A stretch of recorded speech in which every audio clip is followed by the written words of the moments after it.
I knew that she wasn't falling into the box of a boy, but I didn't really know. I was clueless about terms and the specifics. I mean, as far as when she was 2, but definitely wasn't gravitating towards the stereotypical boy things.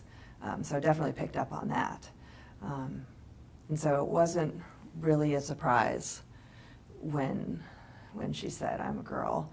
But, you know, she was 2.5, so it was hard to know what that meant. But I definitely took heed of it enough that I talked to your dad and was like, "Hey, just so you know, this is what was said today." So definitely, it definitely felt like it was a statement.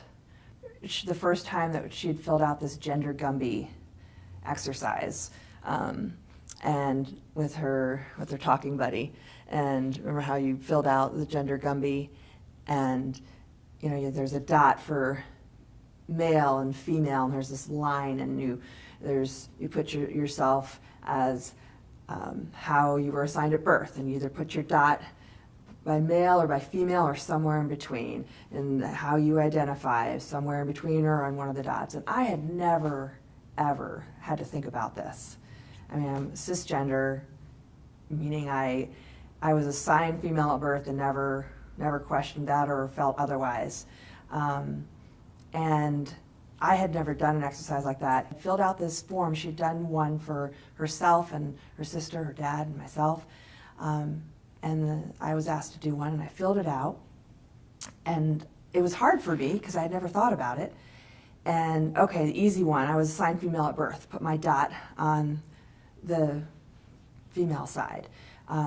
How others perceive me, that was easy too. It's like, I've never been misgendered on the street. Nobody's called me sir. That was easy. Put my dot on the female side. Then, how do you identify? And I'd never, ever questioned it, never thought about it. And I was trying to take it seriously because I wanted to show her that I cared, that this was important, and that I was going to take this seriously. And so I thought about it, and I was like, I definitely identify as a woman, but I have some characteristics that are very masculine in that I am very assertive, I am very confident. I worked at Napa Auto Parts when I was in college, things that society would say are sort of masculine traits. And so not knowing how to do this exercise, not knowing, I put my dot about a quarter of the way over from the feminine side towards masculine. I put my dot there, and I handed it to the woman, and I was just like, I have no idea if I filled this out right. She looks at it and says, this is interesting. And then Ella hands out the 4 that she had done for her family. And here, the 7-year-old had filled one out for all of us in the family. And the one she filled out for me, dot for female, assigned female at birth. Other people perceive me as female, the dot there. How I perceive myself, the dot was a quarter of the way over on the line. And at that moment, I was like, I am never going to doubt her judgment, her sense of self. She understood me as a 40-year-old woman better than I had ever thought about. She understood my identity. So I was like, she understands hers, and I don't question it. She is who she says she is, and I think kids they're such smart beings, and we shouldn't doubt them. As a young child, she just got to play with the toys that she wanted to play with and dress herself how she wanted to dress herself. For your sake, it was pretty fortunate you had an older sister because the clothes were accessible. And we just let her express herself how she wanted. And that said, there weren't many issues. And she was a happy kid. And when she went to kindergarten and learned that things were not as free and open, that there were these boxes she was expected to fit into, that's when the deeper conversations started happening.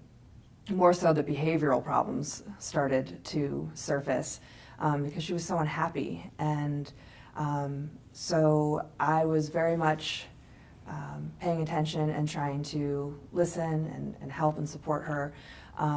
But I didn't want to influence her. I wanted her to tell me who she was, as opposed to me suggesting, because I was fearful and had this ignorant idea that I could influence her, as if that's possible, as if I could have forced a boy to wear a dress. No, that doesn't happen. But still, I just waited for her to better articulate herself. And so the more she started making statements, and finally we had that conversation about, if you were to, rather than just sometimes wearing dresses and dressing like that at home, like maybe you want to do that outside. And so there was just some random Saturday evening, and I was going to the grocery store, and I said, do you want to go dressed as a girl? And I kind of thought she'd say no, because she used to be much more timid than she is now. And when she was living in the box of a boy, she was not quite as outgoing as she is now. But she was like, yeah, let's do it. I was like, okay. And I remember saying, well, what would you like me to say or do if we see someone we know? And she's like, can you just introduce me as your daughter? And I was like, okay. And so we went to the grocery store, and she was really nervous at first and kind of like, walking through a little timid, and each aisle that we went down, she just got more and more confident and comfortable, and realizing that nobody was pointing fingers, nobody was laughing, it was just a mom and a daughter in the grocery store running an errand. And then eventually you were twirling in those aisles, and you said, Mama, I want to be a girl every day. And so we went over to the clothing section and bought some clothes, and it was a slippery slope. It happened. Like, you weren't holding back. You're like, the gates had opened, and that was her decision that it was happening now, and we were on board. And it's been wonderful, because as soon as she was herself and living as herself, just became happy, and the tension left, and her anger left, and her outbursts. You still sometimes are a little crazy, but for the most part, you're just, even her sister, a lot of people ask, how does Piper feel about this? Did she, and Piper was quick to tell me, I like my sister way better than my brother. Yeah, you'd miss out on having a happy, well-adjusted, contributing member of society and an awesome conversationalist at the dinner table. You'd miss out on so much, because, frankly, the suicide rates are ridiculous. And before we even could wrap our head around it and fully understand, we decided right off the bat that we would much rather have a living daughter than a dead son. And the trajectory that she was on before, as in her boy costume, was so horrible. And for,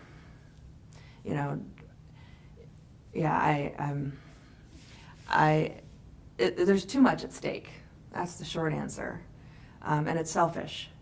It's selfish to hold on to something that isn't real. You should embrace what is real. And she was in front of us saying, this is who I am. And to cling to this idea of something that did not really exist, to cling to this idea of a son, was just selfish. And we, as parents, have one job: to unconditionally love our children. And so I love her, and you love the child that you have, not the one you want. But I will say that this is the child that I want.